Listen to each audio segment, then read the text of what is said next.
नमस्कार मित्रांनो, मी कर्नल्स क्यूबचा एक सदस्य म्हणून आपल्या सर्वांचे या लेक्चर मालिकेमध्ये स्वागत करतो.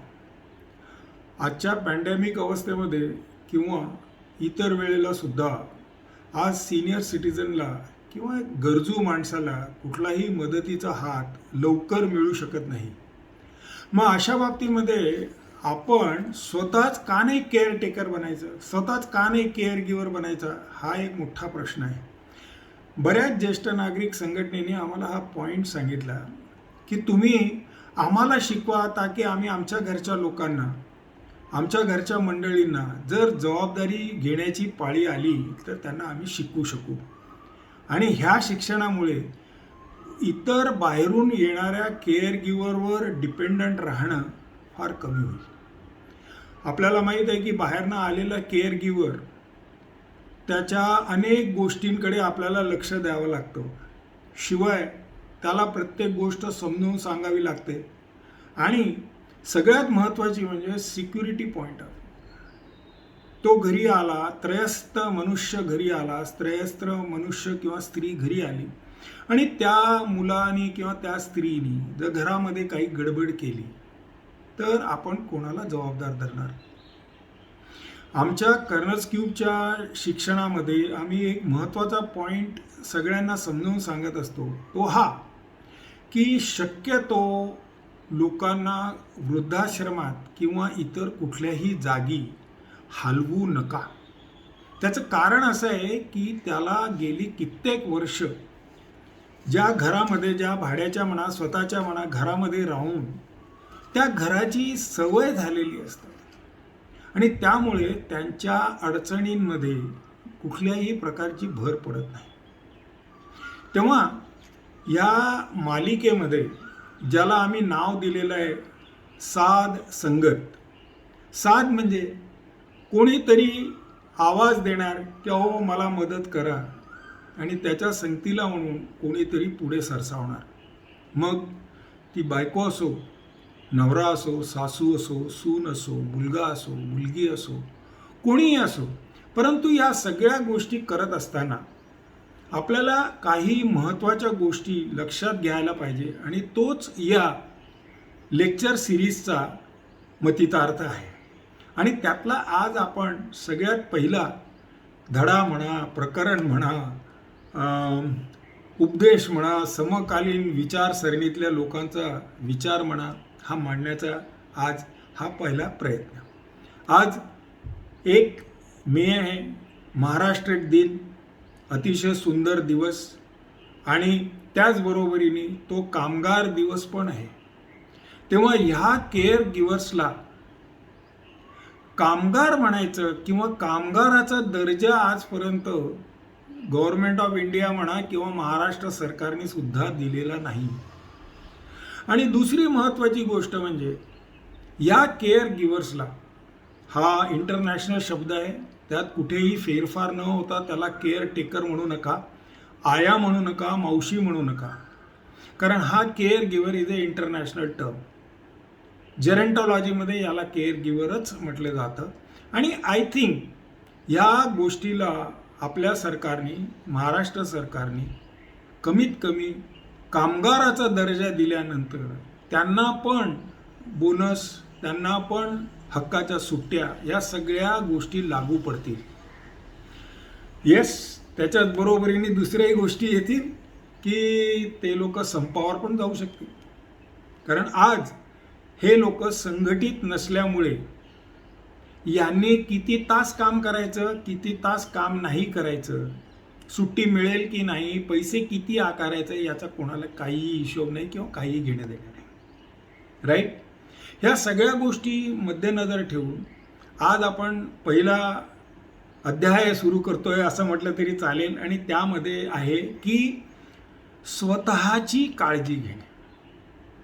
तुम्ही वही आणि पेन्सिल घेऊन बसलेला असाल तर अधिक उत्तम. स्वतःची काळजी घेणे. एक तुम्ही सिनेमा पाहिला असेल खामोशी म्हणून, ज्यामध्ये ती बाई पेशंटची काळजी घेता घेता तो पेशंट तो होतो बरा पण ती वेडी बनते. आणि ही अवस्था आपल्याला नको आहे. आपल्या घरांमध्ये ही अवस्था नको आहे. तेव्हा आज आपण सगळ्यात पहिले विचार करू ते म्हणजे स्वतःची काळजी घेणे. आता या स्वतःची काळजी घेण्यामध्ये बऱ्याच गोष्टी अवलंबून असतात. त्यापैकी पहिली आहे म्हणजे जबाबदारी स्वीकारा. आता ही जबाबदारी स्वीकारायची म्हणजे काय करायचं? दॅट मीन्स मेंटली आपण होकार दर्शवला पाहिजे या गोष्टीला. कित्येक घरी या प्रसंगी अशी अवस्था असते की मुलांना वेळ नाही, मुलीला वेळ नाही, पालकांना वेगळं राहायची पाळी आलेली असते किंवा ते वेगळे राहत असतात. अशा परिस्थितीमध्ये जबाबदारी कोणी स्वीकारायला तयार नसतं. तेव्हा पहिली गोष्ट म्हणजे जे आहे ते म्हणजे आपण जबाबदारी स्वीकारली पाहिजे. परंतु अगेन मी जसं म्हणतोय की आपली स्वतःची काळजी घेऊनच. राईट.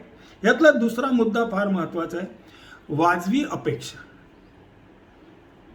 केअर गरजूनी आणि केअर गिव्हरनी अपेक्षा या वाजवी ठेवल्या पाहिजे. माझी बायको आहे, तिने आपल्या नवऱ्याला स्पष्टपणे सांगता आलं पाहिजे किंवा तिने सांगितलं पाहिजे की एवढंच मी काम करू शकते, याच्या पलीकडे मला नाही झेपणार. त्यामुळे तुम्ही मुलाला किंवा मुलीला किंवा सुनेला, नातवाला, कोणाला तरी बोलावून घ्याल. याला म्हणतात वाजवी अपेक्षा.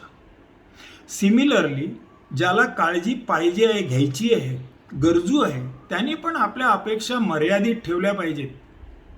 कोणीतरी आपली सेवा करत आहे म्हणून नॉनस्टॉप त्याला हाका मारायच्या आणि नॉनस्टॉप त्याच्याकडनं काम करून घ्यायचं, that will just burn out the person.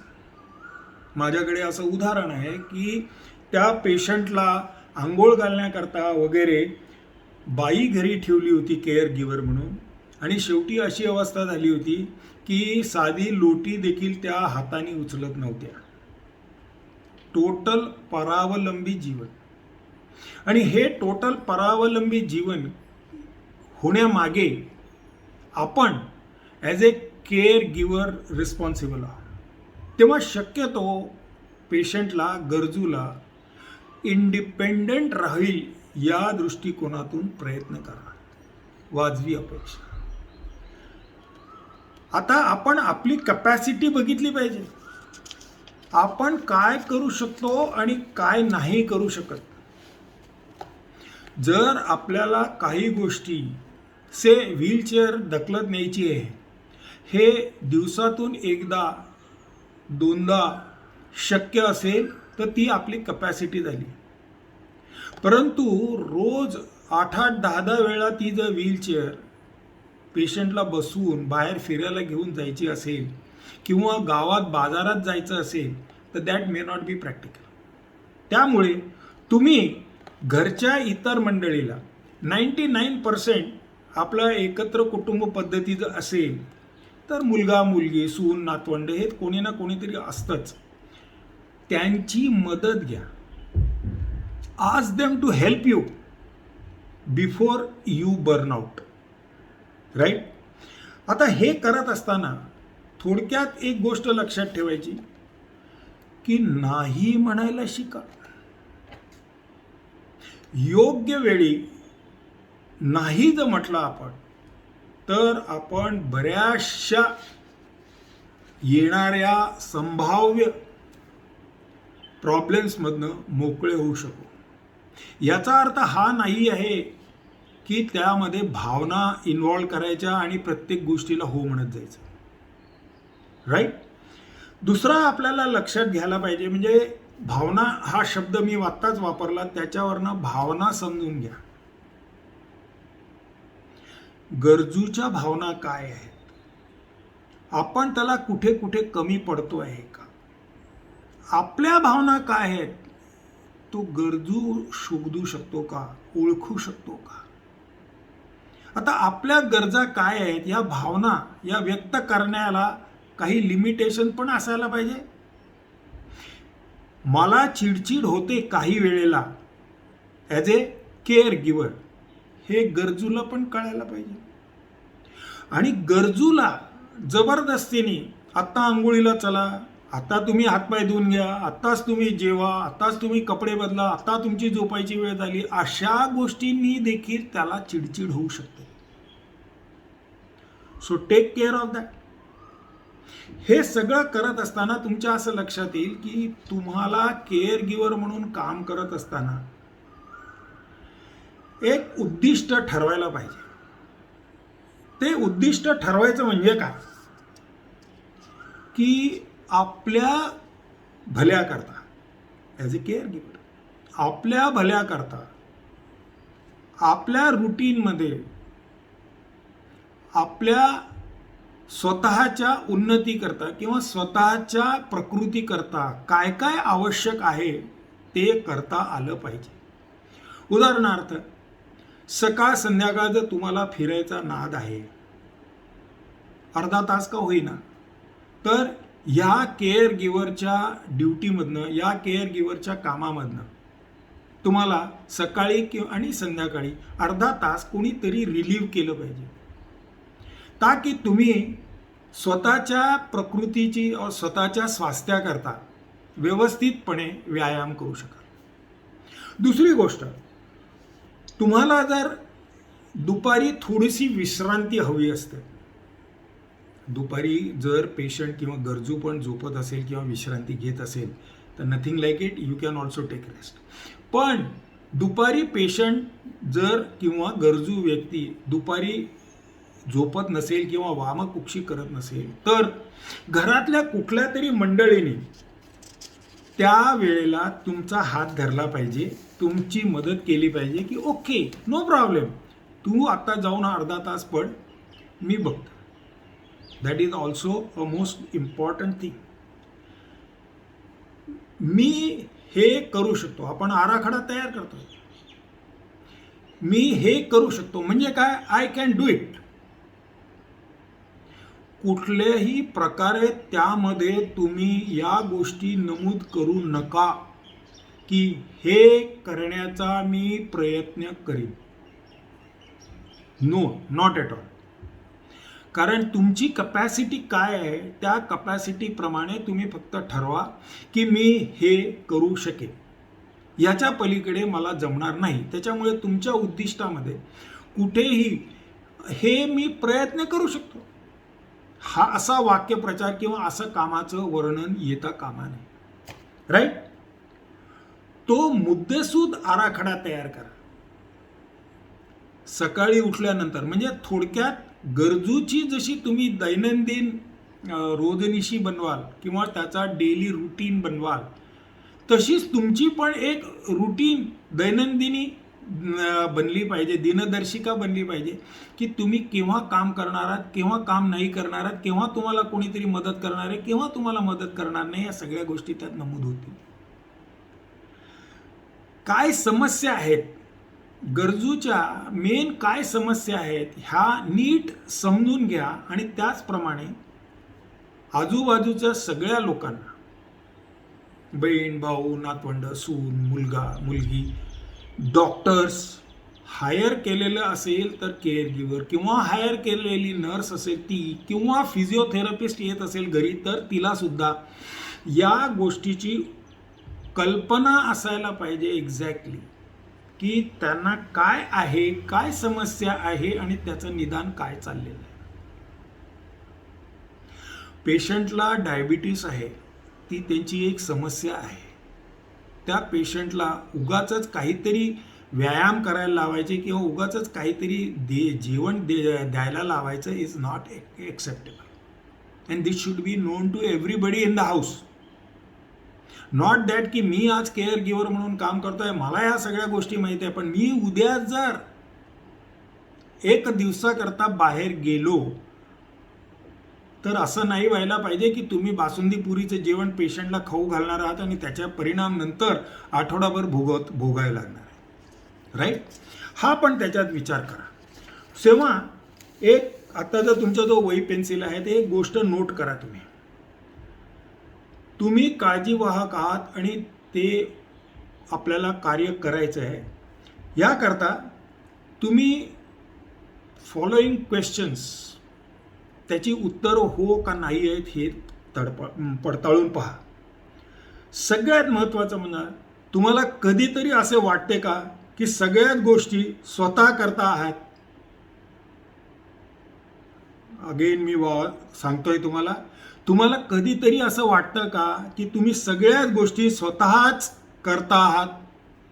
म्हणजे without taking anybody's help, without worrying about your on capacity तुम्ही दुसऱ्याची कामं करत चाललात.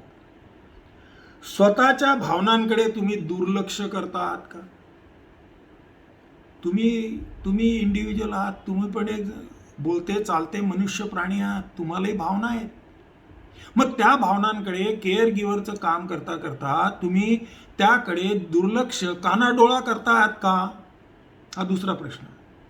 तिसरा प्रश्न असा आहे की गरजू आपला ऐकत नाही, ज्याला आपण सेवा देतोय तो आपला ऐकत नाही म्हणून तुम्हाला चिडचिड होतीये का? कारण चिडचिड होत असेल तर त्याचा मानसिक ताण तुम्हाला येणार आहे. शेवटचा प्रश्न आहे की तुमच्या आजूबाजूच्या लोकांना तुम्हाला काय होते आहे हे कळत नाहीये का? जर ते त्यांना कळत नसेल, आय एम रिपीटिंग, ते त्यांना कळत नसेल तर त्यांना परत समजावून सांगा. या 4-5 प्रश्नांना जर तुमची उत्तरं हो असतील तर there is time to think over it and please take care. आत्ताच्या या बोलण्यामध्ये तुमचे जर काही प्रश्न असतील, तुमच्या काही शंका असतील, तुम्हाला कशाबद्दल क्लॅरिफिकेशन हवं असेल तर कृपा करून मला संपर्क साधा. मी कर्नल फुले. माझा नंबर 9545650960. मराठीमध्ये रिपीट करू, 95 56 60, सॉरी इट्स डिफिकल्ट, 9545650960. तुम्ही हे शांतपणे ऐकलत आणि इतरांना पण हे ऐकायला लावा, जेणेकरून येणाऱ्या सगळ्या लेक्चर सिरीजमध्ये तुम्हाला जरूर धैर्य मिळेल, मानसिक शांती मिळेल की आपण पण दुसऱ्यांची काळजी घेऊ शकतो. आज काळजी वाहकांची, केअर गिव्हर्सची देशामध्ये, महाराष्ट्रामध्ये नितांत आवश्यकता आहे. धन्यवाद.